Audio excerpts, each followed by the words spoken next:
മലയോര ഹൈവേ നിർമ്മാണ പ്രവർത്തനം ആരംഭിച്ചതിനെ തുടർന്ന് മാനന്തവാടി നഗരത്തിൽ ഗതാഗതക്കുരുക്ക് രൂക്ഷമാവുകയാണ്. ആശുപത്രിയിലേക്കും അടിയന്തര ആവശ്യങ്ങൾക്കുമായി മാനന്തവാടിയിലെത്തുന്നവർ മണിക്കൂറുകളോളം ഗതാഗതക്കുരുക്കിൽപ്പെടുന്നത് പതിവാണ്. ഗതാഗതക്കുരുക്ക് നിയന്ത്രിക്കാൻ ട്രാഫിക് പോലീസിനെയോ സുരക്ഷാ ഉദ്യോഗസ്ഥരെയോ നിയോഗിച്ച് പരിഹാരം കാണണമെന്നാണ് നാട്ടുകാരുടെ ആവശ്യം. ദീപക് മോഹൻ തയ്യാറാക്കിയ റിപ്പോർട്ട്. മലയോര ഹൈവേയുടെ പ്രവർത്തനവുമായി ബന്ധപ്പെട്ട് നാളുകൾക്ക് മുൻപ് പണി ആരംഭിച്ചതാണ് മാനന്തവാടി നഗരത്തിൽ. എന്നാൽ ഇപ്പോൾ ഇവിടെ ഗതാഗതക്കുരുക്ക് രൂക്ഷമാണ്. നഗരത്തിൽ ഗാന്ധി പാർക്ക് മുതൽ KT കവല വരെയുള്ള ഭാഗത്താണിപ്പോൾ.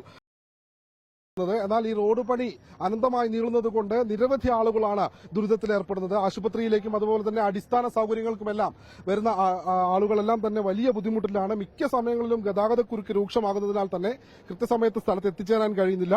ഇപ്പോൾ നിലവിൽ നഗരത്തിൽ പലയിടത്തും താൽക്കാലിക ഗതാഗത നിയന്ത്രണങ്ങളും പരിഷ്കാരങ്ങളും ഏർപ്പെടുത്തിയിട്ടുണ്ട്. എന്നാൽ തലശ്ശേരി ഭാഗത്ത് നിന്ന് തിരുനെല്ലി അല്ലെങ്കിൽ മൈസൂർ കോഴിക്കോട് ഭാഗത്തേക്ക് പോകുന്ന വാഹനങ്ങൾ ടൌണിൽ പ്രവേശിപ്പിക്കാത്ത രീതിയിൽ കോഴിക്കോട് എരുമത്തേരി ബൈപ്പാസ് വഴി വിടുകയാണ് ചെയ്യുന്നത്. മാത്രമല്ല ഇതുമൂലമാണ് ഇത്തരത്തിൽ വലിയൊരു ഗതാഗതക്കുരുക്ക് രൂക്ഷമാകുന്നതെന്നും പറയപ്പെടുന്നുണ്ട്. നേരത്തെ ഈ മാനന്തവാടി നഗരത്തിലേക്ക് വരുന്ന വാഹനങ്ങൾക്ക് കൃത്യമായി ഓരോ ദിശയിൽ നിന്ന് വരുന്ന വാഹനങ്ങൾക്ക് കൃത്യമായി പോകാനുള്ള റോഡുണ്ടായിരുന്നു. എന്നാൽ ഈ ടൌണിന്റെ ഒത്ത നടുക്ക് ഇത്തരത്തിൽ റോഡ് പണി അനന്തമായി നീണ്ടതിനെ തുടർന്ന് നിരവധി ആളുകളാണ് ഗതാഗതക്കുരുക്ക് കാരണം ബുദ്ധിമുട്ട് അനുഭവിക്കുന്നത്.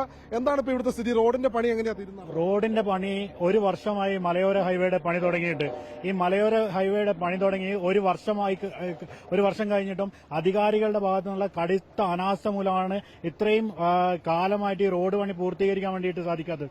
ഊരാളുങ്കൽ ലേബർ സൊസൈറ്റിയുടെ അഹങ്കാരം എന്ന് തന്നെ പറയണം. കാരണം ഏതെങ്കിലും സ്ഥലത്ത് റോഡ് പണി കുറച്ച് ഡിലേ ആണ് അല്ലെങ്കിൽ കുറച്ച് താമസിച്ചാണ് നടക്കുന്നത് എന്ന് പറയുന്ന ആളുകളോട് വളരെ കൃത്യമായിട്ടുള്ള ഒരു ശത്രുതാ മനോഭാവം പോലെയാണ് പെരുമാറുന്നത്. അതിന്റെ ഏറ്റവും വലിയ ഉദാഹരണമാണ് ഇതിന്റെ മാനന്തവാടി ടൗണിന്റെ തൊട്ടടുത്ത പ്രദേശമായിട്ടുള്ള തോണിച്ചാല്. ഫെബ്രുവരി മാസത്തിൽ പൊളിച്ചിട്ട റോഡ് ഇപ്പോഴും നന്നാക്കി തീർക്കാൻ വേണ്ടിയിട്ട് ലേബർ സൊസൈറ്റിക്ക് സാധിച്ചിട്ടില്ല. അതുകൊണ്ട് അധികാരികളുടെ ഭാഗത്തു നിന്നുള്ള കടുത്ത അനാസ്ഥയും കാരണം കൊണ്ടാണ് ഈ റോഡ് പണി വൈകിയത്. അത് മാത്രമല്ല, മലയോര ഹൈവേ നിഷ്കർഷിച്ചിട്ടുള്ള കൃത്യമായിട്ടുള്ള അളവിന്റെ അടിസ്ഥാനത്തിലുള്ള മാനന്തവാടി ടൗണിലെ പല സ്ഥലത്തും റോഡ് നിർമ്മാണം നടത്തിയിട്ടുള്ളത് നിങ്ങൾക്ക് ഒന്ന് നോക്കിയാൽ തന്നെ കാണാം. പല സ്ഥലത്തും ഇതിന് വീതി കുറവാണ്, മറ്റുള്ള കാര്യങ്ങളൊക്കെ നടക്കുന്നത്.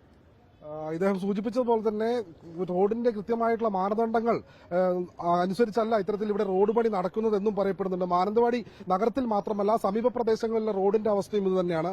മാനന്തവാടി കോഴിക്കോട് ഭാഗത്തേക്ക് ഇപ്പൊ എന്താ സ്ഥിതി? ഗതാഗതക്കുരുക്ക് എങ്ങനെയാണ്? മാനന്തവാടി ടൗണിനെ സംബന്ധിച്ചിട്ട് ദിവസങ്ങളായിട്ട് അടച്ചിട്ടിരിക്കുകയാണ്.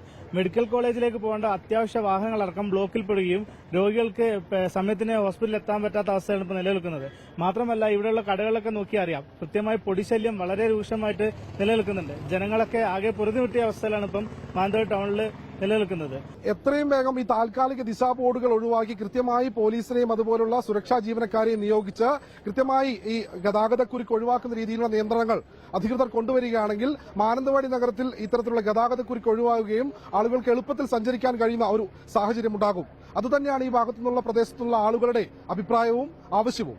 വീഡിയോ ജേർണലിസ്റ്റ് ഇബ്രാഹിമിനോടൊപ്പം reporter Deepak Mohan in reporter, Wayanad.